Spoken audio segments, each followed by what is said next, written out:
Assalamualaikum warahmatullahi wabarakatuh. Ya, kembali lagi bersama saya Milati Izzatillah. Kita akan melanjutkan perkuliahan kita setelah libur ya 2 minggu kemarin karena harusnya minggu UTS. Nah, sekarang lanjut lagi ke chapter 9 yaitu spesifikasi proses. Judulnya kayak gini. Nah, spesifikasi proses itu apa? Kan kalian kan kemarin udah buat DFD atau DAD. Nah, di DFD atau DAD itu ada proses-proses yang digambarkan dengan lingkaran itu. Nah, kalau hubungan antar entitasnya itu dijelaskan dengan ERD atau Entity Relationship Diagram.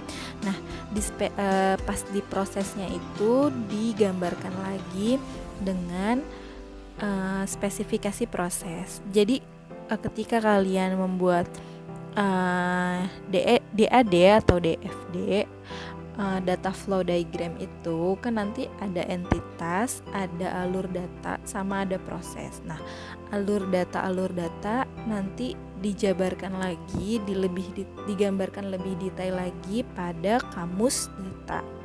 Sedangkan entitas itu digambarkan dengan ERD atau Entity Relationship Diagram yang menggambarkan hubungan antar entitas. Nah, lalu proses. Nah, sedangkan sekarang proses digambarkan dengan apa? Proses digambarkan dengan spesifikasi proses ini. Nah, spesifikasi proses ini gunanya untuk apa? Untuk mendeskripsikan dari spesifikasi setiap proses yang ada pada diagram aliran data atau data flow diagram.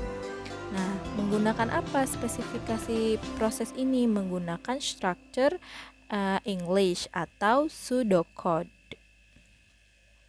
Pasti kayaknya udah pada tahu deh pseudocode apa, kan udah kayaknya semester 2 itu deh atau semester 1 udah belajar pseudocode. Nah, sekarang lanjut contoh dari spesifikasi proses.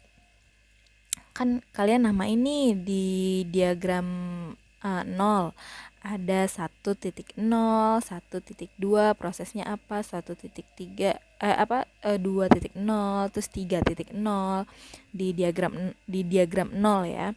Jadi salah satu contohnya misalnya prosesnya nomor 3.0. Nama prosesnya itu buat laporan penjualan. Nah, buat laporan penjualan ini adalah jenis dari proses yang membuat sebuah laporan penjualan. Berarti masukannya apa atau inputnya apa? Berarti inputnya nanti ada barang, ada jual, ada transaksi. Nah, keluarannya itu berupa laporan penjualan. Gitu. Nah, ini kita tahu masukan sama keluaran ini dari mana? Ini dari data flow yang masuk ke dalam proses. Kalau keluaran berarti dari alur data yang keluar dari proses. Nah, English structure itu ini seperti yang di bawahnya di bagian deskripsi. Begin, buka file barang dan file jual. Baca data periode tanggal transaksi. Terus filter data jual sesuai periode transaksi. Terus cetak laporan penjualan, tutup file, N. Ini adalah pseudocode. Pseudocode itu jadi adalah gimana ya gampangnya? Pseudocode itu kerangka dari codingan. Jadi ini bukan codingan tapi ini nantinya adalah jadi sebuah kerangka yang dijadikan programmer untuk membuat program dalam bahasa pemrograman tertentu. Tapi pseudocode ini menggunakan English structure gitu. Struktur bahasa Inggris. Terus biasanya nanti suka ada pertanyaan, boleh nggak kalau pakai bahasa Indonesia? Boleh pakai bahasa Indonesia. Jadi English structure ini atau pseudocode ini boleh menggunakan bahasa Indonesia. Nah, Terus ini nanti ada tabel keputusan atau decision table. Decision table ini ada di dalam spesifikasi proses. Jadi ketika nanti ada DAD proses. Nah, di dalam proses itu pasti nanti ada yang melakukan perhitungan. Seperti di proses pemesanan, terus misalnya proses pembayaran gitu. Itu tuh pasti nanti ada tindakan-tindakan yang melakukan perhitungan. Nah, tabel keputusan ini atau decision table ini adalah tabel yang memuat alternatif dari tindakan-tindakan tersebut berdasarkan kondisi-kondisi yang kemungkinan terjadi gitu. Contoh tabel keputusan. Misal mahasiswa dinilai untuk lulus ini berdasarkan 2 nilai. Ada nilai teori dan ada nilai praktikum. Nah, kondisinya kita bikin aturan dulu nih. Kalau seorang mahasiswa ini nilainya di atas 60, maka dia lulus. Kalau yang lulus salah satunya tadi nilai teori dan praktikumnya lebih besar dari 60, maka dia lulus. Kalau salah satunya kurang dari 60, maka remedial. Tapi kalau dua-duanya tidak lulus, maka gagal. Ya. Itu rulesnya ada 3. Berarti ada berapa kemungkinan kondisi? Kondisinya itu kita bisa lihat. Pertama, ya, tidak. Ini kalian pernah belajar mungkin di gerbang logika yang yes no gitu, yang nor, yang apalagi and kayak gitu. Nah, ini itu aturan yang pertamanya aja, yang bukan dijadiin nor, not, and dan lain-lain. Jadi ini yang pola pertamanya. Jadi kalau misalnya pola baris pertama itu, ini misalnya 4 ya, ini 4 kolom. Berarti yang pertamanya itu ya, tidak, terus bawahnya berarti ya, tidak. Tapi kalau ada 8, berarti baris pertama tuh ya sampai 4, terus tidak sampai 4, terus bawahnya baru 2. Bawahnya itu baru 2 iya, 2 tidak, 2 iya, 2 tidak. Terus bawahnya lagi baru nanti ya tidak kayak gitu. Nah, terus ada lagi namanya pohon keputusan atau decision tree. Nah, decision tree ini adalah representasi grafis dari tabel keputusan. Sebenarnya sama aja sama tabel keputusan, cuma dibuat menjadi bagan. Nah, namanya itu pohon keputusan. Nanti kalian boleh pilih sih salah satu, mau digambarkan menggunakan decision tree atau decision table gitu. Berarti di sini status keputusan. Kalau teori lebih besar dari 60, terus praktikumnya lebih besar dari 60, maka lulus. Nah, kalau yang salah satunya itu berarti remedial. Kalau tidak berarti gagal. Oke, sekarang kita masuk ke struktur tabel keputusan. Di sini ada 1, condition step. Condition step adalah kondisi yang akan diseleksi. Ini biasanya dari soal, nanti kondisi yang akan diseleksi ini. Terus yang bawahnya condition entry. Condition entry itu adalah kemungkinan dari kondisi yang diseleksi.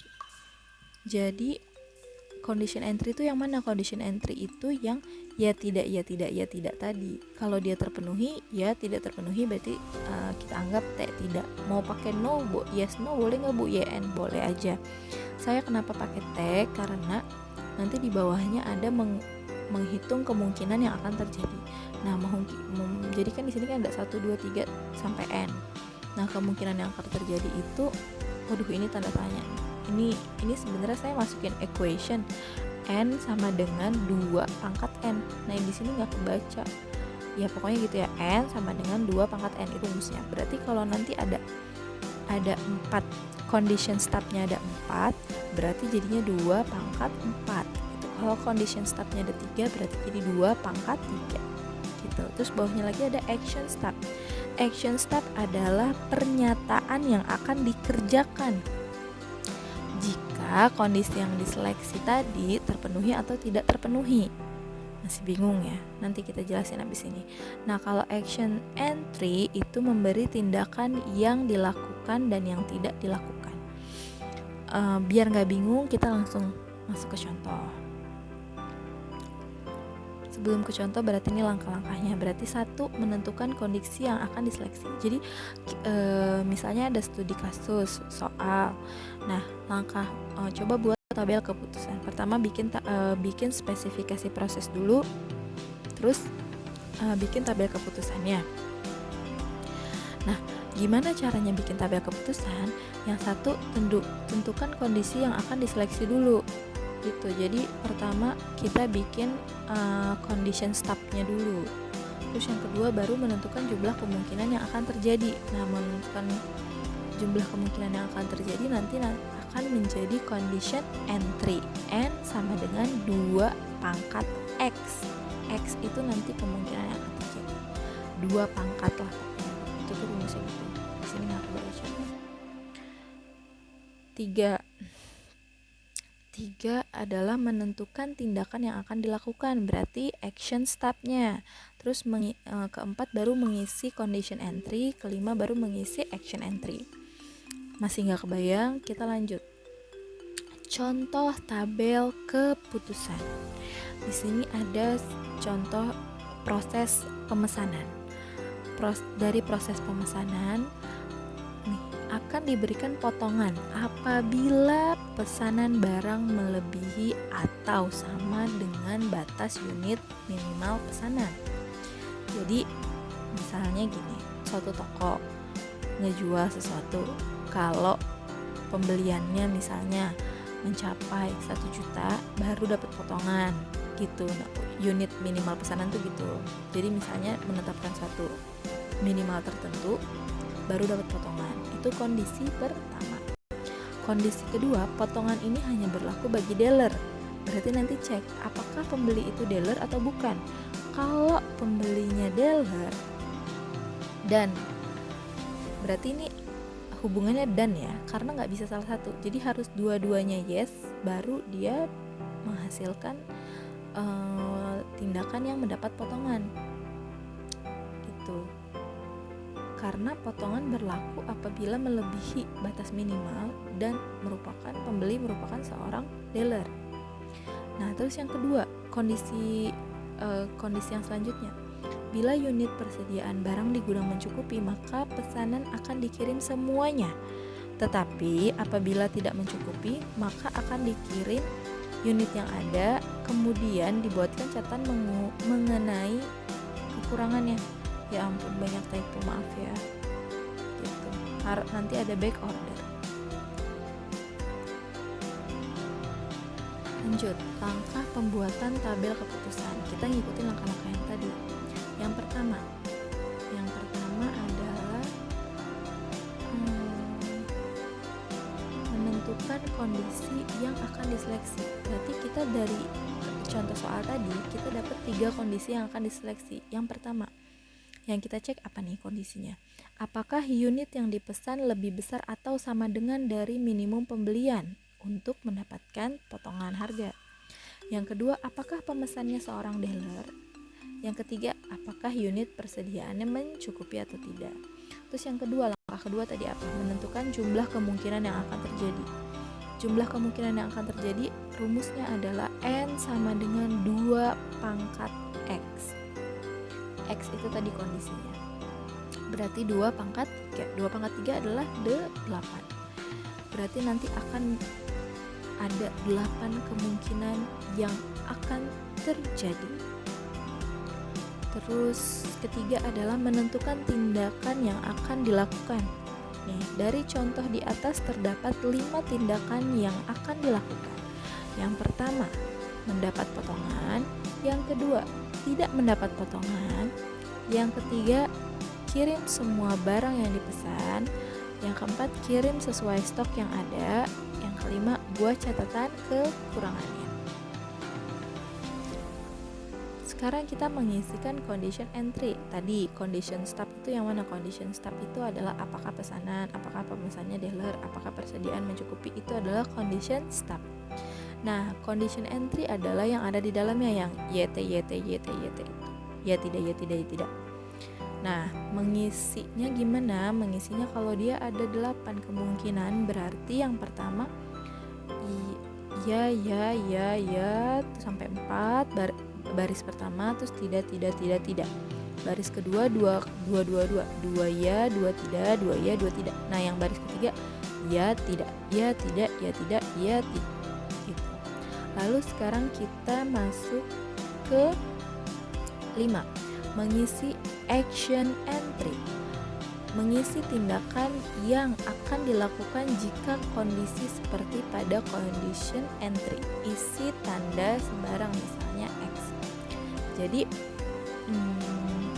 kita mengisi action entry itu misalnya beri tanda X atau tanda V juga boleh aja sih. Sebenarnya itu untuk nandain kalau tindakan yang dilakukan ketika kondisinya yang terjadi seperti di atas, maka diberi tanda gitu.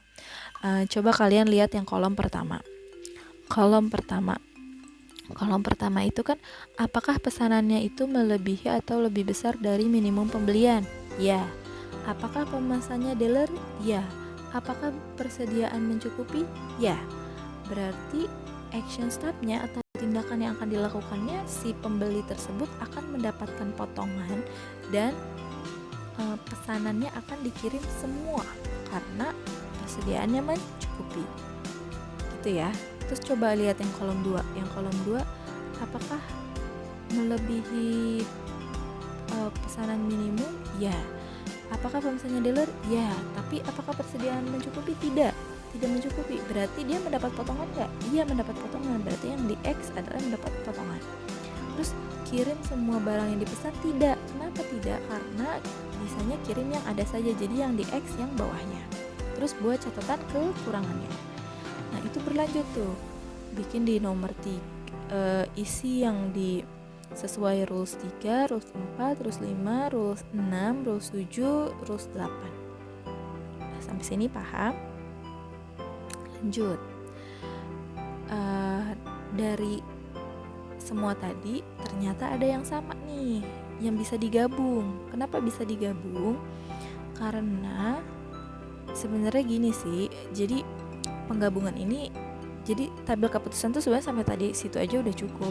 Cuma kalau misalnya kita gabung kayak gini, ini untuk melihat karena tindakan yang akan diberikannya sama. Jadi nanti 5 dan 7, 6 sama 8 kan hasilnya sama tuh. Kenapa 4 tidak ikut ke 6 dan 8? Karena 4 itu atasnya Y, di condition stop yang pertama itu dia Y, jadi tidak saya gabung gitu. Ketika digabung berarti bisa disimpulkan kan, tidak peduli pemesannya dealer atau tidak, kalau pemesanannya itu tidak mencukupi minimum. Jadi gini, misalnya orang pembeli kan tadi saya bilang misalnya minimumnya 1 juta. Pembeli membeli barang di bawah 1 juta. Mau dia dealer atau bukan, kalau pembeliannya nggak nyampe 1 juta kan udah pasti nggak dapat potongan kan, gitu.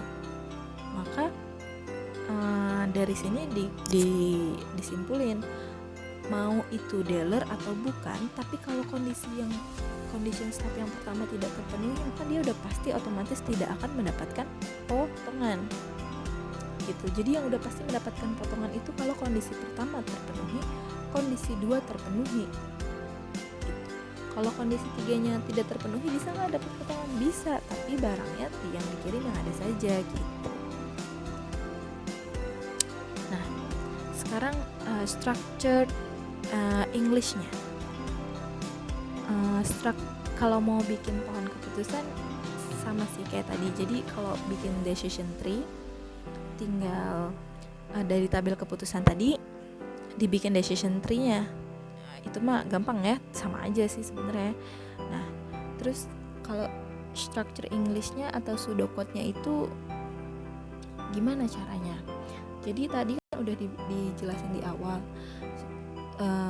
Structured English itu adalah notasi yang digunakan untuk menggambarkan deskripsi dan spesifikasi dari setiap proses. Jadi kalau misalnya yang ini nanti gimana? Berarti bentuk structure English-nya kan itu yang di bagian deskripsi. Atasnya tuh pasti nanti nama proses, misalnya proses pemesanan itu di 1.0 proses pemesanan.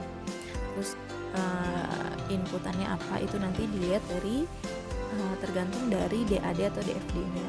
Tapi kalau yang diminta langsung structure English-nya aja, ya udah langsung berarti if pesanan ini adalah menjabarkan apa yang sudah dibuat di tabel tadi, intinya seperti itu.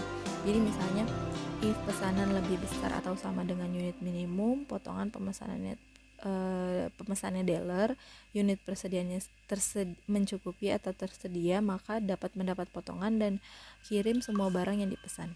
Ini dibuat satu-satu nih, if, then, else if, sesuai dengan tadi keputusan yang tabel tadi. Tabel tadi kan ada yang digabung, berarti kalau yang digabung itu nggak usah dibikin if-nya lagi karena udah pasti sama gitu. Berarti bawahnya lagi else if, misalnya lebih besar dengan unit potongan tapi persediaannya tidak mencukupi, maka mendapatkan potongan, kirim yang ada saja, terus dibuat catatan kekurangannya. Terus kondisi yang ketiga itu pesannya lebih besar tapi pemesannya bukan dealer, udah pasti tidak akan mendapat potongan, tapi barang semua akan dikirim karena persediaannya mencukupi tadi. Terus kalau yang ketiga, kondisi yang ketiga yang dipesan itu lebih besar tapi pemesannya bukan dealer dan persediaannya tidak mencukupi, itu udah otomatis tidak mendapat potongan dan kirim barang yang ada saja lalu buat catatan kekurangannya. Terus yang kondisi yang ketiga lebih kecil, jadi lebih kecil dari batas minimum pembelian, udah pasti nggak dapat potongan dong. Terus tapi persediaannya mencukupi, ya udah berarti kirim semua barang yang dipesan. Terus else if-nya itu yang terakhir nih, kalau dia lebih kecil, berarti ini yang tek semua tadi, dia tidak mencapai batas minimum pembelinya bukan dealer lagi, terus persediaannya tidak mencukupi, ya udah otomatis berarti tidak mendapat potongan, kirim yang ada saja lalu buat catatan kekurangannya gitu. Nah, jadi sampai sini dapat saya simpulkan kalau spesifikasi proses itu gunanya ketika kalian mau menjambarkan lebih detail tentang proses yang ada pada data flow diagram. Jadi ketika ingin mendetail nih di dalam proses tersebut terjadi apa, kondisinya seperti apa, itu nanti kalian gambarkan dengan spesifikasi proses. Kalau yang nanti ada hitungan-hitungan lebih detail bisa dijabarkan karena ada kondisi-kondisi tertentu ya, bisa dijabarkan dengan tabel keputusan kayak gitu. Nah, sekarang selanjutnya supaya tahu paham atau tidak, ada latihan. Latihannya nanti buatlah tabel dan pohon keputusan. Jadi buat tabel keputusan, pohon keputusan, lalu bikin struktur English-nya. Struktur English-nya itu dibuat berdasarkan dari tabel keputusan yang terakhir. Nah, soalnya saya bacain deh. Sebuah toko memberlakukan diskon atau potongan harga untuk meningkatkan penjualannya. Terdapat beberapa persyaratan bagi pembeli jika ingin mendapatkan potongan harga atau diskon dari toko tersebut. Sama sih mirip-mirip ya.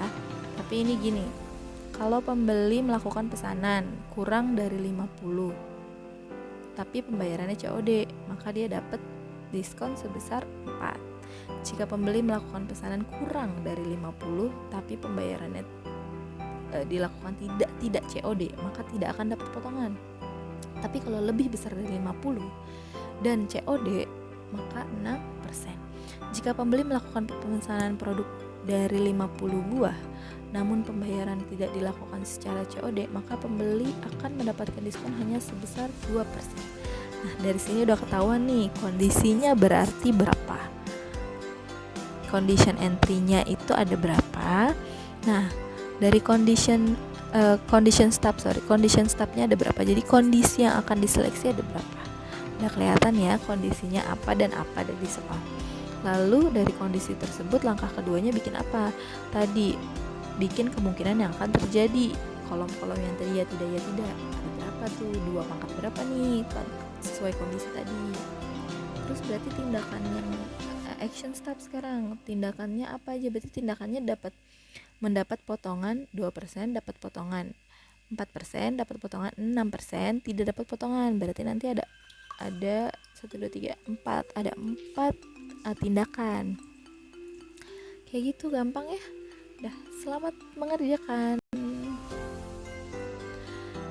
Terima kasih. Do you have any question? Please leave the comment below. Kalau misalnya ada yang masih bingung, boleh kok tanya Japri ya. Oke. Thank you everyone for watching this video.